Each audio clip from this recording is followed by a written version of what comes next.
France जल रहा है, ये मैं नहीं कह रहा, ये कहना है दुनिया भर की मीडिया का। ऐसे पुलिस की फायरिंग में मारे गए एक नाबालिग लड़के की मौत के बाद पूरे फ्रांस में दंगे भड़क गए। क्या ये मुद्दा सिर्फ उस लड़के की हत्या का है? क्योंकि अगर ऐसा है तो इतनी बड़ी भीड़ उसके नाम से क्यों सरकार से भिड़ने को तैयार है, या इसकी जड़ें समय की गहराई में दफन है। सवाल यह भी है कि क्या फ्रांस की पुलिस के पास मनचाहा गोली चलाने का अधिकार होना नैतिकता के दायरे में है? दोस्तों, बात शुरू होती है 27 जून 2023 में, जब पेरिस के सबर्ब नांतेर में, देखिए सबर्ब का मतलब किसी शहर के बॉर्डर पर ऐसा इलाका होता है जो आमतौर पर शहर से काफ़ी पिछड़ा होता है। तो नांतेर सबर्ब में अल्जीरिया मूल का एक लड़का जिसका नाम नायल था, अपने 2 साथियों के साथ ट्रैफिक पुलिस के द्वारा रोक लिया गया।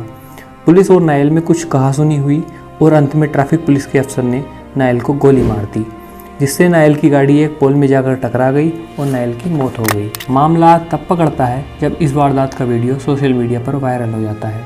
इसके बाद लोग प्रोटेस्ट के लिए सड़कों पर उतर आते हैं। शुरू में ये प्रोटेस्ट शांतिपूर्ण होता है, पर धीरे धीरे ये हिंसा का रूप ले लेता है। बढ़ती हिंसा को देख सरकार ने भी सख्त रवैया अपनाया और 5000 से ज़्यादा सिक्योरिटी फोर्सेस के जवानों को तैनात कर दिया गया। प्रोटेस्टर्स और पुलिस के बीच झड़प भी देखने को मिलती है। लोगों के जो सामने आया उन्होंने या तो तोड़ दिया या जला दिया। प्रोटेस्टर्स का एक आरोप यह भी है कि पुलिस लॉ के नाम पर रंग भेद और जातिवाद को बढ़ावा दे रही है। पुलिस सिर्फ उन लोगों पर यह रवैया अपना रही है जो या तो ब्लैक हैं या मुस्लिम हैं या उनसे जुड़े हैं। अब इस बात को समझने के लिए हमें 2 चीज़ों को समझने की ज़रूरत है। फ्रांस का अल्जीरिया से क्या संबंध है, दूसरा फ्रांस की पॉपुलेशन या डेमोग्राफिक डाटा। अब मैं आपको 70 साल पीछे लेके चलता हूँ। अल्जीरिया, जो कि नॉर्थ अफ्रीका का एक देश है, 1962 से पहले फ्रांस की एक कॉलोनी हुआ करता था। अल्जीरिया के काफ़ी लोग फ्रांस में काम करते थे, पर वो काम लोअर लेवल्स का होता था, या कहें तो हायरार्की में अल्जीरियंस बहुत ज़्यादा नीचे थे। 1954 से 1962 तक फ्रांस अल्जीरियन वार होता है, जिसके परिणाम स्वरूप अल्जीरिया को विजय प्राप्त होती है। फ्रांस को अल्जीरिया को आज़ाद करना पड़ता है। खुशी के साथ आज़ादी अपने साथ बहुत सारी समस्याएं भी लाती है।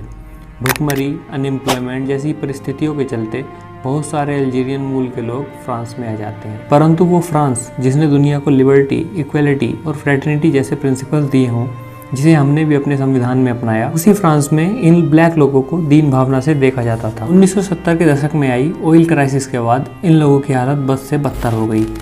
ये लोग बड़े शहरों के बाहरी हिस्सों में रहने लगे, क्योंकि अंदर वाले डेवलप्ड एरिया को ये अफोर्ड नहीं कर सकते थे। खुद को कलर ब्लाइंड कहने वाले फ्रांस और उसकी गवर्नमेंट ने भी इन लोगों के इलाकों पर खासा ध्यान नहीं दिया। शहरों में इन सबर्ब्स को प्रॉब्लम एरियाज तक कहा जाता था। अफ्रीकन मूल के लोगों की हत्या और उनसे भड़के दंगों का सिलसिला काफ़ी पुराना है। सन 1979 में पहला दंगा होता है, जब नॉर्थ अफ्रीकन मूल के एक व्यक्ति को अरेस्ट कर लिया जाता है। सन 1991 में एक डिपार्टमेंटल स्टोर का गार्ड एक अरब टीनेजर को गोली मारकर मौत के घाट उतार देता है।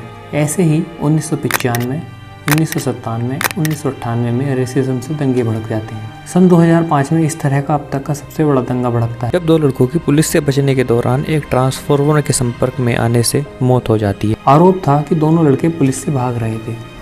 हालात इस कदर खराब हो गए कि पेरिस में स्टेट इमरजेंसी लगानी पड़ी। 2009 में पुलिस कस्टडी में हुई एक अल्जीरियन आदमी की मौत ने फिर से दंगों का रूप ले लिया। अब अगर हम नज़र डालें फ्रांस की डेमोग्राफी पर, तो फ्रांस की पॉपुलेशन का 4% हिस्सा इस्लाम को मानता है और 50% से ज़्यादा हिस्सा क्रिश्चियन है।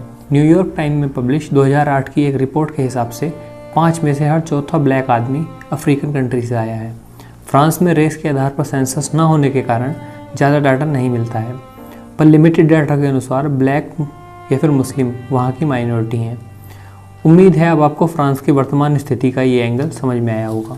अब बात करते हैं उस कानून की जिसने उस पुलिस ऑफिसर को गोली चलाने की फ्रीडम दी। फ्रेंच पुलिस की तरफ से अधिक फ्रीडम ऑफ ऑपरेशंस की मांग उठती रही है, पर पहले केस में क्या होता था, मान लीजिए किसी पुलिस ऑफिसर को सामने से आ रहे व्हीकल से खतरा महसूस हुआ तो वो उस पर गोली चला सकता था, पर सिर्फ सेल्फ प्रोटेक्शन में, और उसे इसका जस्टिफिकेशन भी देना होता था। 2017 में इमैनुअल मैक्रोन की सरकार में एक लॉ बनाया जाता है, या कह लें कि पुराने लॉ को ही काफ़ी वाइड कर दिया जाता है।